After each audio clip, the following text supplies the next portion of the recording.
Hi, welcome back to the Z-fari video book. We're going to read the second part of chapter number 7 today. So if you're all ready to go and are sitting comfortably, let's begin.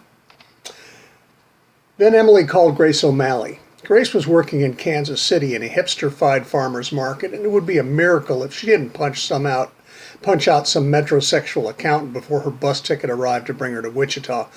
Grace was straight out of Compton, Maryland, a farm girl whose father had taught her to hunt deer when she was 11. She was 53 years old now, but she appeared older and scrawnier than anyone in her mid-50s could possibly be. She had the third highest score of all time on the marksmanship test. Sergeant Earhart thought that Grace would do just fine. So did Grace. That made 4.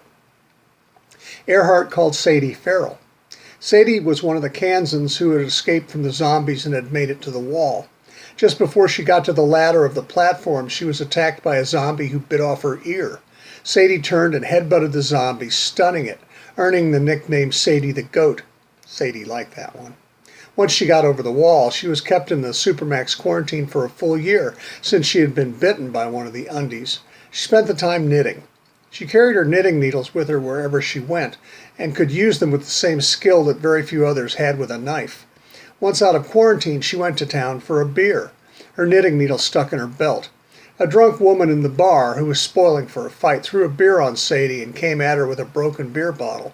Sadie nonchalantly pulled out one of the knitting needles that held her bun together, stabbed the woman in the eye, and turned back to the bar to finish her drink. Sadie did 18 months for manslaughter at the Winfield Correctional Facility.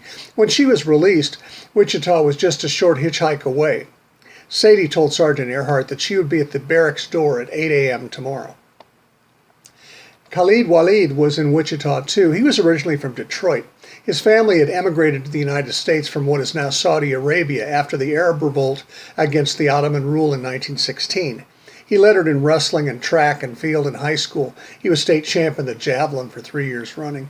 He joined the Army, got his BA online, and completed the United States Army Command and General Staff College.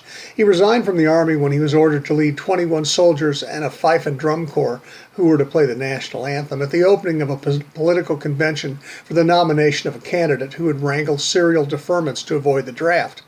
Even after he had left the Army, he was so highly thought of by his commanding officers that they paved the way for him to be admitted to the Army War College as a civilian. Then the zombies wiped out the congregation of the new sacred mosque in Wichita. His sisters were praying there that day. Before the zombies came, Wichita was called the air capital of the world and had the largest airline manufacturing industry in the world. His 2 sisters were aerospace engineers at Boeing, and Khalid wanted revenge. Sergeant Earhart was happy to help Khalid. He appreciated it. Ted Lawrence from Newport, Rhode Island, came from old money. He spoke English, French, German, Latin, Greek, Arabic, Turkish, and Mandarin, and studied archaeology at Harvard. He spent the summer after his freshman year bicycling around the Cotswolds in Oxfordshire in England, making rubbings of gravestones. Upon graduation, he was recruited by the NSA to be an analyst, but he wanted to pursue his doctorate. He was working at a Wichita Indian site in Rice County, studying and cataloging purple, red, brown, and cream agate arrowheads, knives, lances, and scrapers when the zombies arrived. He threw his notes in his pickup and got out in the nick of time. He wound up in Wichita. While his martial skills were trivial and far from fearsome, his big old brain was formidable. Ted made 7. Her last call was to the Kansas kids. It was a local call to 2 brothers and their little sister, John, and Kate Bender. One day they showed up in Wichita claiming to be from Labette County, Kansas, just to the southeast of Wichita. They told the recruiter that their family had owned a bed and breakfast, but that one day the kids had come home to find their father and mother murdered, throats cut, and skulls crushed. They said that the police believed that the man named Jones, or maybe Dr. William Henry York, had done the terrible deed. They signed up on the condition that they all serve on the same platform. They didn't care on which shift. Sergeant Earhart didn't believe a lot of what the 3 said. She would make sure that no relief trooper would ever go to the kids' platform alone, but she needed zombies killed, and these 3 siblings were killers. Now to find a trooper to train them. Sergeant Earhart would have to do some more research, but that could wait until afternoon.